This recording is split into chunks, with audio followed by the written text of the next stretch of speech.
That's right, Alex. This is a concerning piece of news. Apparently, Thomas Crooks flew a drone, a commercially available drone, over the site, which perhaps could have helped him plan his attack. Now, it's not clear if drones and aircraft were banned or prohibited over the site, which is often the case. Our guest can clarify that further. So we don't know if it somehow violated a ban over there. But they do now believe that he flew this drone over the site, and then combine that with the fact that he also, they've also looked at his phone now. Investigators have been able to search through all sorts of links on his phone, and that does not still provide a motive. The motive is still something elusive, but investigators did see that he searched information about the mass school shooting in Michigan at Oxford High School that a teenager carried out there, as we all know. Ethan Crumley, he also was... And he also did research on explosive materials, devices, improvised explosive devices. So more details emerging here and more questions really unanswered about the security for that rally. So, Charles, first question to you then would be, was airspace restricted? I mean, Dan's right. I'm sure you're very familiar that typically it would be.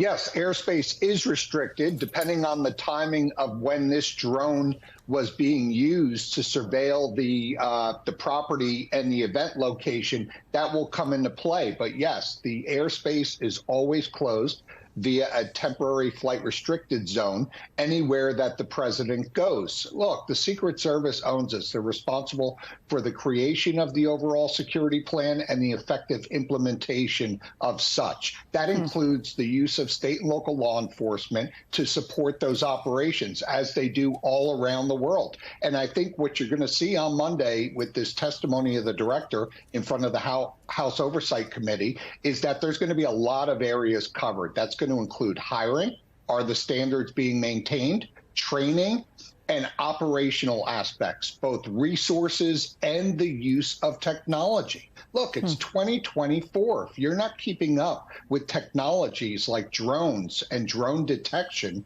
then you're going to lose the game. The Secret Service has got to be resourced the way it needs to be by the Department of Homeland Security. And after 22 years since joining the department and being absorbed into DHS, I think we need to ask some hard questions. Does the Secret Service belong within the Department of Homeland Security?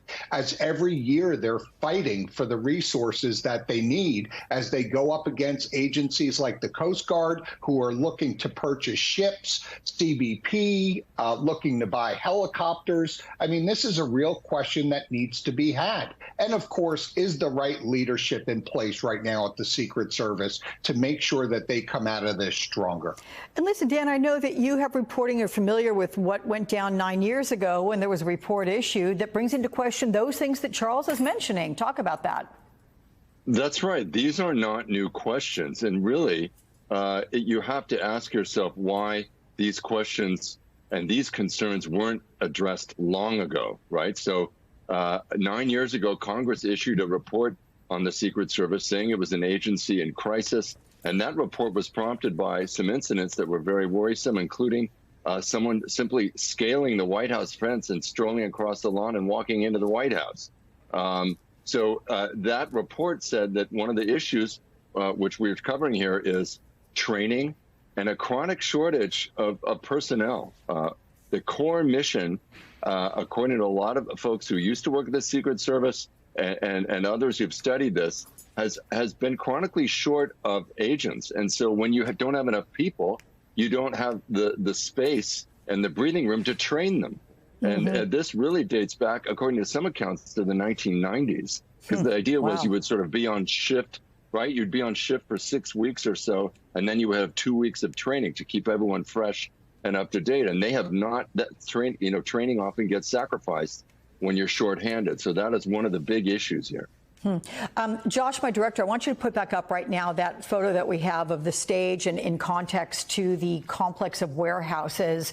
Perfect. We've got that one and another one. And this is to you, Charles, because this is what Congress is looking into, right? These warehouses to the north of the stage, which were excluded from the security perimeter, despite that closest one being, of course, within rifle range, as we saw. The Secret Service has also been criticized for how long it took to get Trump off stage. Overall, was this a blatant failure of security protocols? I'm curious your assessment of how the Secret Service handled that day before and then immediately after the shots were fired. Thanks, Alex. Look, I think this has also been part of the messaging problem, the limited messaging problem that we've heard coming out of the Secret Service. That is part of the responsibility of the Secret Service. That is part of the operational security plan. There are 3 concentric rings of security, the inner, middle, and outer perimeters. Just because state and local law enforcement is in the outer perimeter and we're given the task, according to the Secret Service, of securing that building, it's the job of the Secret Service to make sure that that building is being taken out of play. By that, I mean that it no longer represents a risk. The Secret Service sends people out in advance to identify these types of threats and come up with plans to mitigate them. There is no way as a Secret Service agent that you go out to that site in advance and stand on that stage and see that building and not view it as the threat that it is and that it was that day. So, you know, this is messaging. The Secret Service, if the buck is going to stop with them, as the director said, then you've got to own this. And the fact is, nobody that's been with the agency in their right mind is going to tell you that that building did not fall into the overall security plan of the Secret Service. All right, Charles and Dan, gentlemen, thank you so much.